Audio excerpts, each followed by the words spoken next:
할렐루야. 오늘 저는 이 아침 여러분들과 함께 덮어주는 사랑이란 제목으로 함께 은혜의 말씀을 나누고자 합니다. 베드로전서 4장 8절 말씀 같이 읽습니다. 시작. 무엇보다도 열심으로 서로 사랑할지니 사랑은 허다한 죄를 덮느니라. 아멘. 이 죄와 허물을 덮어주신 사랑은 그 어느 것보다도 큰 사랑이고 고마운 사랑이라고 생각을 합니다.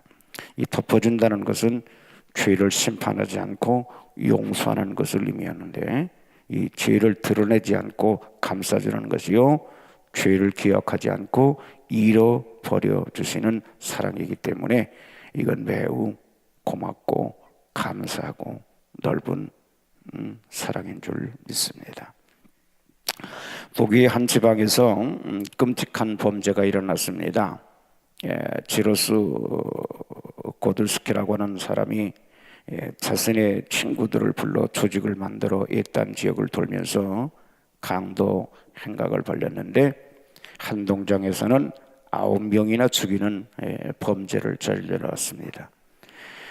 하멜시, 하멜만스의 농장에는 가장인 이 하멜만스를 포함해 총 10명의 가족들이 있었습니다. 강도들은 모든 사람을 죽이려 했지만 하멜만스는 불행 중 다행으로 4발의 총을 맞았는데 목숨을 건졌습니다. 고들스키는 이후 체포되어서 무기징역을 선고받아요.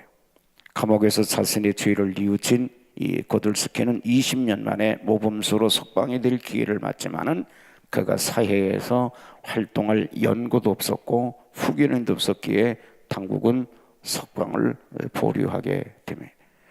그런데 이 소식을 들은 헤르만스는 자신이 후견인이 되겠다고 하면서 고들스키를 석방시켜달라는 탄원서를 내게 됩니다. 탄원서의 마지막에서 이 하멜만스는 자신이 고들스키를 용서하는 이유에 대해서 다음과 같이 적었습니다. 그리스도께서 저의 죄를 위해서 죽으셨고 저를 용서하셨습니다. 저의 가족은 비참한 일을 겪었지만 모두 천국에 갔습니다. 그런데 제가 그 사람들을 용서하지 못할 이유가 무엇이 있겠습니까? 70번씩 7번이라도 할 수 있는 용서의 힘은 끝이 없는 사랑에서 나오는 것입니다. 담이 없는 사랑은 나의 힘으로는 할 수 없는 거죠. 오직 주님이 주신 사랑으로 다른 사람을 사랑하고 또 용서할 수 있기를 축복합니다.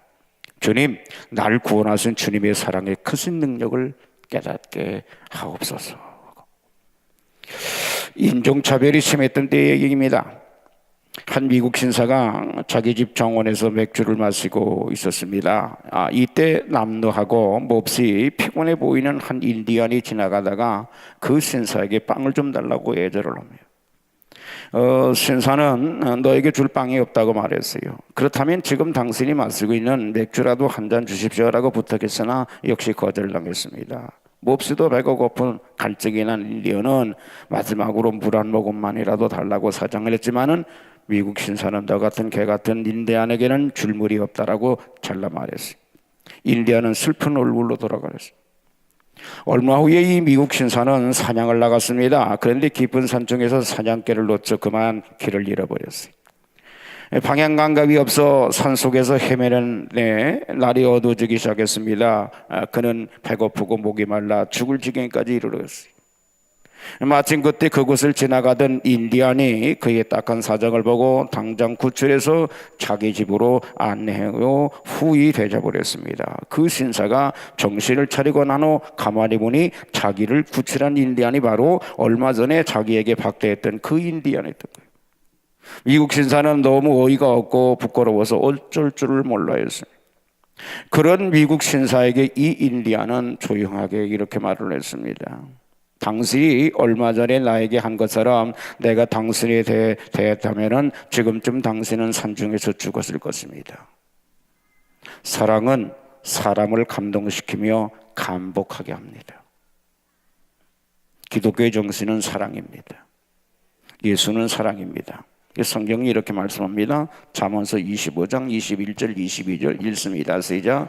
내 원수가 배고프거든 식물을 먹이고 목말라 하거든 물을 마시우라. 그리하는 것은 핀 숯으로 그의 머리에 놓는 것과 일반이요 여호와께서 내게 상을 주시리라. 아멘. 첫째, 하나님의 덮어주는 사랑입니다. 하나님께서는 우리의 죄를 덮어주시는 사랑을 우리에게 보여주셨어요. 구약시대에 범죄한 사람이 하나님 앞에서 용서받으려면 소나 양이나 염소를 잡아서 그 피를 뿌리며 제사를 드렸습니다. 그러면 그 사람의 죄가 아무리 크고 아무리 많다 하더라도 용서함을 받게 되죠. 왜냐하면 하나님께서 인간의 죄를 용서하시는 것은 피로서만 할 수 있게 해주셨기 때문입니다. 오직 피만이 죄를 덮어주고 가려주고 씻어주시기 때문인 거죠. 그래서 레위기 17장 11절에 이렇게 말씀합니다. 읽습니다. 시작. 육체의 생명은 피에 있습니다. 내가 이 피를 너희에게 주어 단에 뿌려 너희의 생명을 위하여 속하게 하였나니 생명이 피에 있으므로 피가 죄를 속하느니라. 아멘. 하나님께서 우리의 죄를 제대로 심판하시지 않으시고 죄와 허물을 덮어주시고 용서하시기 위해서 구약시대는 양과 염소와 짐승의 피를 뿌려서 용서받는 길을 열어주셨어요. 이스라엘 백성이 애굽에서 나올 때에 하나님께서 온 애굽의 가정마다 장자를 죽이는 재앙을 내리시죠. 이때에 이스라엘 백성들은 어린 양을 잡아서 그 피를 문설주에 발람으로 그 재앙을 면하게 합니다. 왜냐하면 그 양의 피가 그 집 사람들의 죽음을 대신해 주었고 그들의 모든 죄를 덮어주었기 때문입니다. 예수님의 십자가에서 흘리시는 피는 우리들의 죄를 모두 덮어주시는 것이기에 이 다음에 심판대 앞에 서서 누구든지 예수님의 대속의 피를 믿고 마음의 문설주에 바른 사람은 심판을 받지 아니하고 영생을 얻고 천국에 들어갈 수 있게 되는 것입니다. 이스라엘이 광야에서 모세와 아론을 대적함으로 범죄하게 하려 해서 한순간에 수많은 사람들이 죽임을 당하게 돼요. 그러므로 이스라엘 가운데 수많은 사람들이 그 시신으로 인해서 부정하게 됩니다. 이 율법에는요, 이스라엘 가운데 부정한 사람들이 정결하게 되는 법이 레위기 11장 이해에 있지만은 이 정결법으로는 한순간에 그토록 많은 사람을 정결케 할 수 없어서 하나님은 특별한 방법을 그들에게 허락해 주심으로 그들의 모두를 정결하게 할 수 있도록 해주셨어요. 그 내용이 민수기 19장입니다. 근데 여기 이 19장에 보면은 다른 데와는 달리 붉은 송아지를 잡아서 제사를 드리라는 명령을 했어요. 붉은 암송아지를 잡아서 그 피를 흠악을 향해서 7번 뿌리고 그 암송아지를 그 가죽과 고기와 심지어 피와 똥까지 불사르게 하라는 말씀이 민수기 19장 2절에서 5절에 있어요. 그리고 이어서 보면은 그 송아지를 불태울 때에 우슬초와 홍색실과 백향목을 함께 태우도록 했습니다. 불이 다 탄 후에 쟤는 한 곳에 긁어 모아 두었다가 죄를 지었거나 무슨 부정한 일을 한 자에게 그 죄를 물에 타서 그 잿물로 씻으면 부정한 자가 깨끗함을 받게 되는 거예요. 여기 붉은 송아지는 특별한 의미가 있는 거예요. 성경에서 대개 남성적인 것은 객관적인 진리와 증거와 신앙을 의미하고 여성적인 것은 주관적인 경험을 의미합니다. 여기서 붉은 송아지는 예수 그리스도의 구속의 은총을 날마다 우리의 생활 속에서 체험해야 된다는 의미인데, 특별히 죄라고 하는 것은 그 속에 피가 들어있어요. 또 그 죄 속에는 암송아지를 태울 때 함께 넣어서 태운 백향목과 우슬초와 홍색슬의 죄가 거기에 포함되어 있어요. 이 백향목과 우슬초는 세상을 의미하는 것이고 홍색실은 죄를 의미합니다.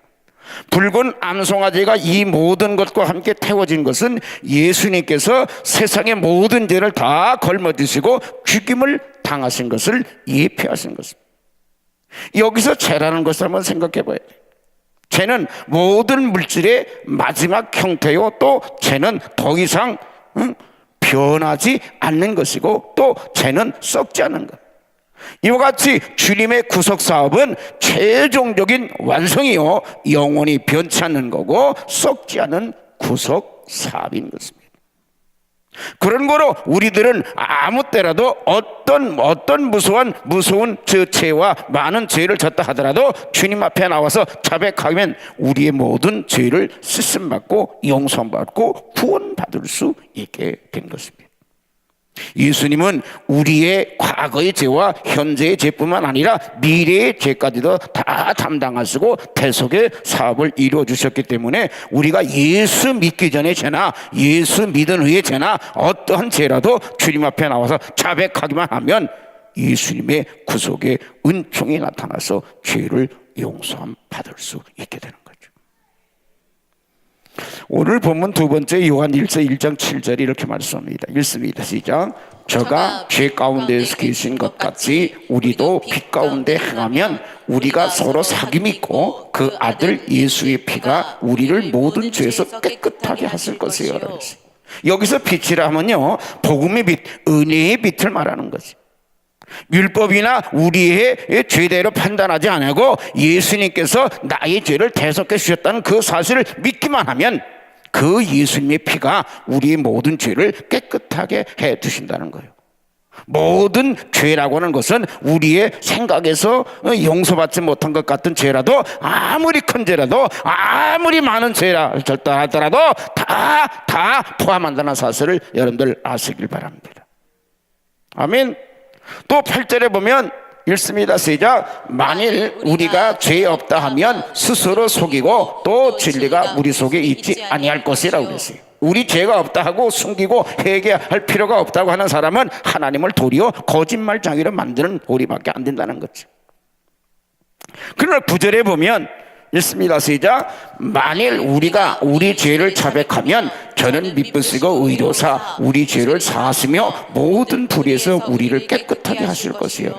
예, 우리가 범죄하면 무엇보다도 먼저 할 것은 하나님께 자백하는 거예요. 예, 하나님께서는 자백하면 미쁘시고 의로사 우리 죄를 사하신다고 그랬어요. 여기서 미쁘시다는 말은 이쁘다는 뜻이 아니고 믿으실 만하다, 신실하시다는 뜻이 돼요. 신실하고 믿을만하고 의로우사 우리의 죄를 사하시고 모든 불의에서 깨끗하게 하시는 분이라는 거지. 그뿐만이 아니에요. 2장 요한일서 2장 1절에 시작. 나의 자녀들아 내가 이것을 너희에게 쓰면 너희로 죄를 범치 않게 하려 함이라. 만일 누가 죄를 범하면 아버지 앞에서 우리에게 대언자가 있으니 곧 의로우신 예수 그리스도라. 우리가 예수 믿는 후에 범죄하게 되면 구원이 없어지는 것이 아니에요. 만일 구원이 없어진다면 왜 우리에게 대언자가 있다고 말씀하셨겠습니까? 여러분, 어떤 부모가 죄를 졌다고 해서 호적에서 지워버립니까? 그럴 수는 없습니다. 성경에 보면은 누가 죄를 범하면 아버지 앞에서라고 말씀하셨어요. 하나님은 우리 아버지시니 우리는 그분의 자녀죠. 그런데 하나님 앞에서 대언자가 계신데 그분이 바로 누구냐? 예수 그리스도인 거예요. 자, 요한일서 2장 2절 시작. 저는 우리 죄를 위한 화목제물이니 우리만 위하실 분이 아니요 온 세상의 죄를 위하십니다. 아멘. 그러므로 예수 믿기 전에 죄나 믿은 후의 죄나 혹은 미래의 죄까지도 예수님은 모두 담당해 주셨어요. 모든 죄를 다 담당해 주시겠다고 약속하신 하나님께서 거짓말 하실 수 있어요? 없으신 거죠. 하나님께서 신실하기 때문에 그 언약을 안 지킬 수 없는 거예요. 만일 그래서 회개치 않으면 어떻게 되는가 하면요, 마치 어린아이들이 부모님께 잘못하고 그것을 사실대로 말하지 않고 숨기면 그 아이는 부모님들이 아무 말을 안 해도 무서워하고요, 그래서 가깝게 가기가 싫고 양심이 괴로운 것까지 마찬가지로 우리가 죄를 짓고 회개치 않으면요 스스로 하나님과 거리감이 생기고 기도가 안 나오고요 마음이 괴로워지는 거예요. 그렇기 때문에 우리는 하나님 앞에 솔직하게 진실하게 자복하고 회개해야 되는 거예요. 시편 32편 1절에 보면은 시작. 허물의 사함을 얻고 그 주의 가리움을 받는 자는 복이. 아멘. 우리 주님과의 관계가 막힘이 되면 안 돼요. 껄끄러우면 안 돼요.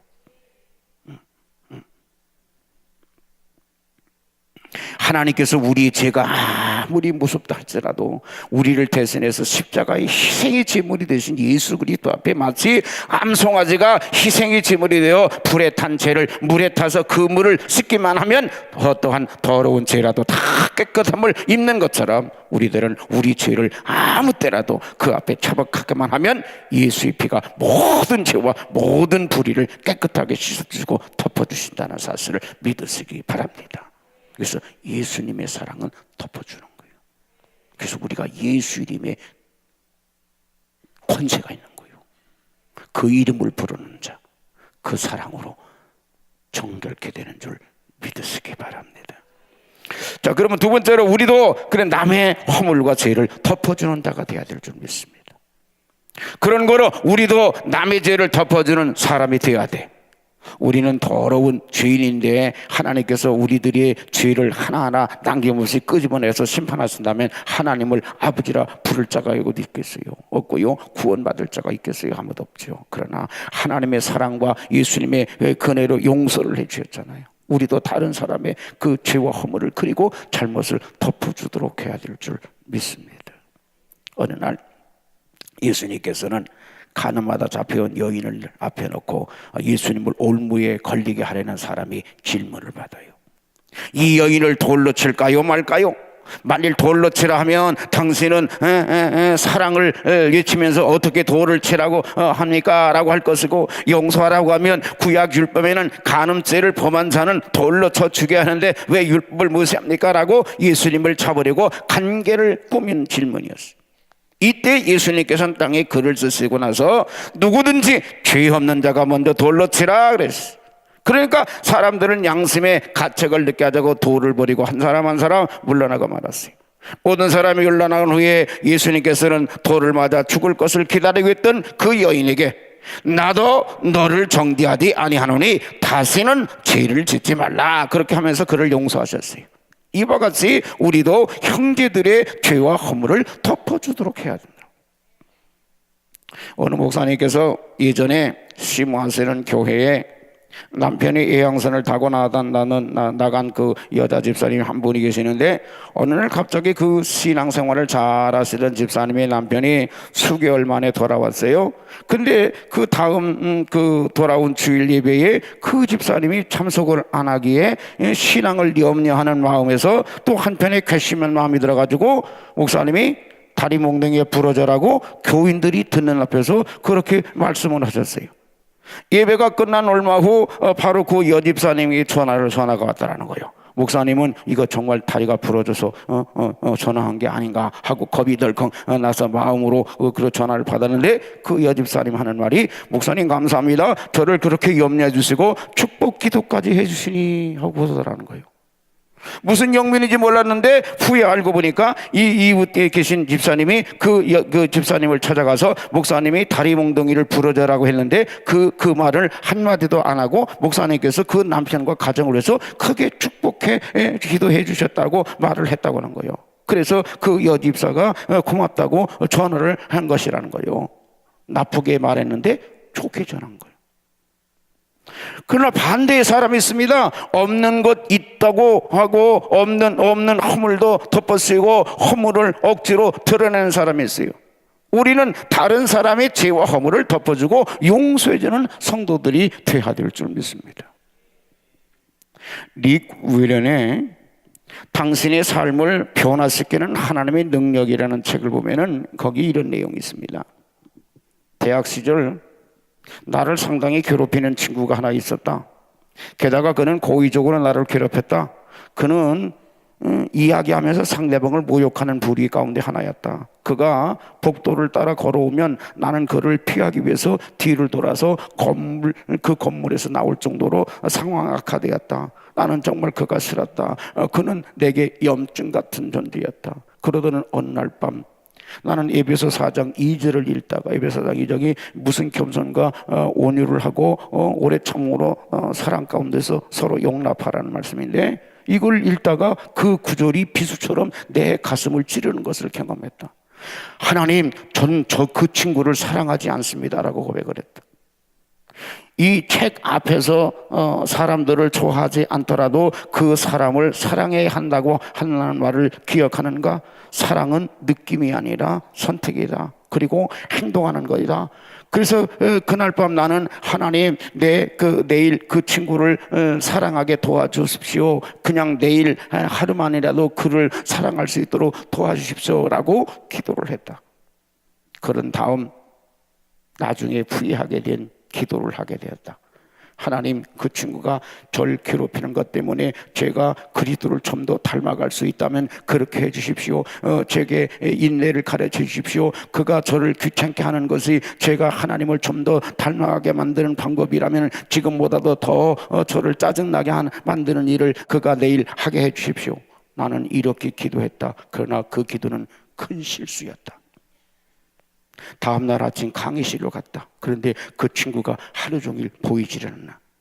나는 잘됐다. 인내를 이런 방식으로 배울 수 있다니 하는 마음에 들어. 주님 아주 좋습니다라고 생각했다. 그리고 점심시간이 됐다. 식당으로 가서 음식을 주문한 다음에 자리에 앉았다.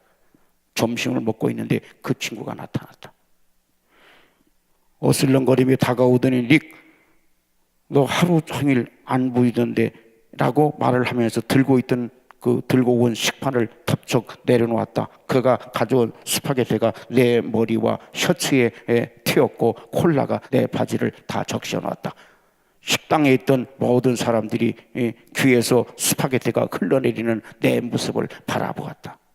그러나 그 순간 나에게 사랑과 화평과 희락이 넘쳤다. 왜냐하면 준비되어 있었기 때문이다. 사실 나는 하루 종일 기도하고 있었다. 그래서 나는 그저 주님을 찬양합니다라고 말했다. 모두들 내가 미친 줄 알았을 것이다. 짜증나게 만드는 사람들 앞에서 하나님을 찬양할 때 어떤 일이 벌어지는가? 예수님을 더 많이 닮게 되면서 그들 때문에 더 이상 성가시지 않을 것이다. 만일 사탄이 당신을 쓰러뜨리기 위해 그 사람을 사용하고 있는 것이라면 사탄도 더 이상 그 일을 시도하려 하지 않을 것이다. 오히려 그 상황이 하나님을 찬양하게 만들 것이기 때문이다.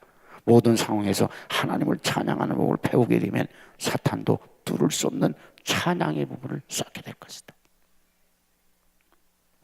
허물을 덮어주는 사람은 복을 얻습니다. 어느 화가가 알렉산드로스 대왕의 초상화를 부탁받고 고민에 빠졌어요. 왜냐하면 대왕의 이마에는 추하기를 잃을 데 없는 상처가 있었기 때문입니다. 이 화가는 대왕의 상처를 그대로 화폭에 담고 싶지를 않았어요. 대왕의 자랑스러움에 손상을 입히고 싶지를 않았기 때문입니다. 하지만 상처를 그리지 않는다면 그 초상화는 진실한 것이 되지 못하기 때문에 화가로서 자신을 속이는 것 같았어요. 어떻게 할까? 그대로 할 수 없고 그대로 하자니 자신을 속일 수도 없고. 우리는 이런 상황을 자주 맞이하게 됐죠. 놓이게 됩니다. 그대로 말해줄 수도 없고 그렇다고 거짓말할 수도 없고 그대로 연주할 수도 없고 그렇다고 내 음악적 소신을 바꿀 수도 없고 시키는 대로 하면 일이 잘 안 될 것 같고 내 마음대로 했다가는 나중에는 일 감당하기 힘들고 참 어려운 문제들이 우리 삶에는 선택을 요구하면서 압박을 합니다. 때로는 우리의 삶을 또 다른 방향으로 바꾸게 하는 일이 되기도 하지만 잘 고민해 보면 제3의 길을 발견할 수 있게 되는 거예요. 이 화가는 고민 끝에 한 가지 방법을 생각해냈어요. 대왕이 이마에 손을 얹고 쉬고 있는 모습을 그려야 되겠다라고 생각을 한 것입니다. 그래서 대왕의 그 위험과 상처를 가리기 위해 성공한 거지요. 그가 대왕의 입장에서 생각하지 않았다면, 그를 흠모하지 않았다면 그런 고민이 없이 상처를 그대로 그렸을 수도 있습니다. 그랬다면 대왕의 이마에 흉한 상처가 있는 줄도 몰랐던 많은 사람들도 그 그림을 통해서 알게 되었겠죠. 그러나 화가의 진실한 고민이 제3의 길을 찾게 되었다는 겁니다. 창세기 9장 18절에서 29절을 보면은 술에 취한 그리고 실수한 노아와 그 아들들의 이야기가 나오는데 이 이야기는요, 이처럼 우리의 실수와 허물 앞에서 어떤 자세를 취해야 할지를 보여주고 있는 거예요. 노아는 처음으로 밭을 갈면서 농사라는 것을 시작을 했습니다. 먼저 땅에 심었던 것이 포도나무였어. 그리고 처음 그것을 수확해서 기분이 좋았는지 노아는 그 포도주로부터 만든 포도주에 취해서 자신의 장막의 안에서 아무것도 덮지 않고 벌거벗은 채로 누워 있었어. 근데 가나안의 조상이 되는 함은 그 아버지의 하체를 보고 나와서는 밖으로 나와서 두 형제에게 말합니다. 야, 아버지가 포도주에 취해 발가벗고 누워 있던데. 근데 나머지 형제인 셈과 야벳은 그 이야기를 듣고, 아니 아버지란 사람이 어떻게 그런 추한 꼴로 누워있단 말이야, 혹은 어때 자기 혼자 포도주를 마시더니 그럴 줄 알았어? 라고 하지를 않았어. 오히려 아버지를 덮을 옷을 가져다가 둘이서 그것을 어깨를 거치고 뒤돌아서 조심스럽게 뒷걸음을 치면서 장막 안으로 들어가서 아버지의 하체를 조심스럽게 덮어줘. 그리고 역시 돌아 나올 때도 아버지를 돌아보지 않고 그대로 나옵니다. 잠언서 10장 12절 읽습니다. 시작. 미움은 다툼을 일으켜도 사랑은 모든 허물을 가리우느니라. 또 잠언서 17장 9절에 시작. 허물을 덮어주는 자는 사랑을 구하는 자요, 그것을 거듭 말하는 자는 친한 것을 이간하는 자라. 또 오늘 베드로전서 4장 8절은 뭐라고 그랬어요? 시작. 무엇보다도 열심으로 서로 사랑할지니 사랑은 허다한 죄를 덮느니라. 결국 허물을 덮는 것의 중심에는 사랑하는 마음이 있었기 때문이에요. 우리가 사랑에 머물러 있는가를 알 수 있는 것은 내 입이 누군가를 덮어주고 두둔하고 대변하는 말을 하고 있는가, 아니면 함께 비난하는 자가 되고 있는가를 보면 알 수가 있다. 여기 등장한 가나안의 아비 함이 그렇다고 아버지를 비난한 건 아니에요. 그냥 있는 사실을 그대로 전달한 거죠. 아버지가 술에 취해 드러누웠다는 말이에요. 그러나 셈과 야벳의 마음을 가졌더라면 그는 다른 두 사람에게까지 말하지 않고 자기 선에서 이 일을 종료시켰을 거예요. 요즘처럼 언론이 발달하고 시시콜콜한 이야기, 어느 교회에 작은 소리마저 오픈되어 있는 때에 더욱 이 덕목은 필요하겠다고 생각해요. 한번 오픈이 되어버리면 정말 수습이 불가능해져 버릴 수도 있어요. 그것은 진위가 판명되기도 전에 한 사람이 매장되어 버리고 공동체가 쑥밭이 되어버리는 경우를 보잖아요. 드러내는 것은 쉽습니다. 밝혀내는 것은 쉽습니다. 비판하기도 쉽습니다. 그러나 덮어주는 건 어려워요. 품어주는 건 어렵습니다. 한번 넘어가 주는 일도 어려워요. 기다려주는 게 어려워요. 그러나 그것은 사람을 살리는 따뜻한 지혜입니다. 덮어줌이 다시 일어서게 하고 넘어갈 수 있는 것과 또 기다려주는 것은요, 한 사람의 무너짐을 막아줄 수 있는 거예요. 여러분, 기다려주는 자가 되십시다. 서로의 허물을 가려주는 자, 이 공동체의 연약함을 가려주는 자, 이 시대의 추함을 가려주는 자들이 됩시다. 십자가는 그 무엇으로도 설명할 수 없는 고귀한 사랑의 낭비입니다. 죽어 마땅한 죄인들을 위해 독생자를 내어주신 성부 하나님의 낭비요, 한없이 비천한 자들을 위해 송두리째 자신을 바친 성자 예수님의 낭비입니다. 1956년 미국 사람을 발칵 뒤집어 놓는 사건이 있었어요. 명문 휴턴 대학교를 수석으로 졸업한 짐 엘리엇과 그 동료들이 남미의 아우카 부족에게 복음을 전하러 갔다가 몰살을 당하는 것입니다. 당시 한 언론은 이렇게 대서특필했어요. 이 무슨 낭비인가? 그도 그럴 것이 전도 유명한 청년들이 너무도 허망한 죽음을 당했기 때문입니다. 그러나 엘리엇의 아내는 달랐어요. 그녀는 기자들에게 남편의 일기장을 보여주면서 이렇게 반박을 했어요. 영원한 것을 위해 영원하지 않은 것을 버리는 사람을 어리석다고 말하지 마십시오. 나는 오래 살기를 원하지 않습니다. 오직 주님만을 위해 풍성한 삶을 살기를 원합니다. 기독교 역사는 그 십자가의 은혜에 가슴 겨워 이렇듯 사랑의 낭비라는 사람들이 면면이 이어온 역사인 겁니다. 그 사랑의 낭비가 사람을 살리고 교회를 살리고 세상을 살리는 거예요. 꽁꽁 얼어붙게 하는 이 절망의 계절에 대지를 녹이는 사랑의 낭비를 하는 사람이 보고 싶습니다. 아니, 고요히 내 혼에 불을 넣어 꽃으로 피워내는 뜨거운 바람이 되고 싶습니다. 하나님께서도 우리의 죄와 허물을 아무리 무서운 죄라도 아무리 큰 죄라도 자박하고 회개하기만 하면 다 용서해 주시고 덮어주십니다. 덮어주시는 사랑입니다. 우리 간속교 성도 여러분들은 오늘 말씀에 가르친 대로 남의 허물을 용서하고 덮어주는 진짜 예수 믿는 사람들이 되길 바랍니다. 예수 믿는다면서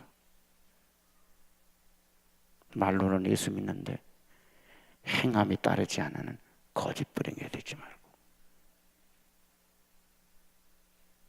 진정 그분의 사랑으로 내가 용서함 받고 구원받은 하나님의 자녀가 됐다면, 그걸 믿는다면 나도 이웃을 용서하는, 덮어주는, 사랑을 실천하는 저와 이름 되어지기를 주님의 이름으로 간절히 축복합니다. 사랑은 덮음을 받는 것처럼 덮어주는 겁니다. 우리 덮읍시다. 네? 자, 우리 말씀 생각하시고 함께, 나도 사랑받아서 이 자리에 있잖아. 주님, 그 사랑을 실천할 수 있는 내가 될 수 있게 해달라고 우리 두 손 드시고 우리 주여 삼창하 삼가 동성으로 결단 기도합니다. 주여, 주여.